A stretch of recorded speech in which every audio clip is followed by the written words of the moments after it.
ఓ నా మీద ఎంత ప్రేమ ఉంటే గుమ్మం దగ్గర ఉండి వెయిట్ చేస్తావు. నైస్. It's over Shobhan. ఏంటోవర్? Us it's over between us. Over between అసా? అది ఫుడ్డా ఓవర్ అవడానికి? అసలు ఏమైంది? నాకు తెలుసు ఇంకెవరో ఉన్నారు. ఇంకొకలా? లోపల దయ్యం ఏదో ఉంది కదా. మొన్న నైట్ గజ్జల సౌండ్ వచ్చినప్పుడే డౌట్ వచ్చింది. నేను కాకుండా నీ లైఫ్ లో ఇంకెవరో ఉన్నారో నాకు తెలుసు శోభన్. పొద్దున్న నుండి చూస్తున్నాను. సీక్రెట్ గా మెసేజ్లు పెడుతున్నావు, దాక్కుని మరి బయట ఫోన్లు మాట్లాడతావు. ఇప్పుడు కూడా చెప్పకుండా బయటికి వెళ్ళిపోయావు. నేను అబ్జర్వ్ చేయట్లేదు అనుకున్నావా? నువ్వు చీట్ చేసే ముందు నేనే నేను వదిలేస్తాను. తల్లి, నేను ఎగ్జామ్లోనే చీట్ చేయను, రిలేషన్షిప్లో చీట్ ఎందుకు చేస్తా?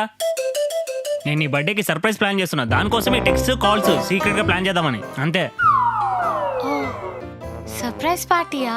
అంటే ఏ అఫైర్లో పెట్టుకోలేదా? నాకు కరెంట్ అఫైర్లు తప్ప ఇలాంటి అఫైర్లు నాకు తెలియదు జైత్రి. ఛీ, సర్ప్రైజ్ అంతా పాడు చేసావు. చా.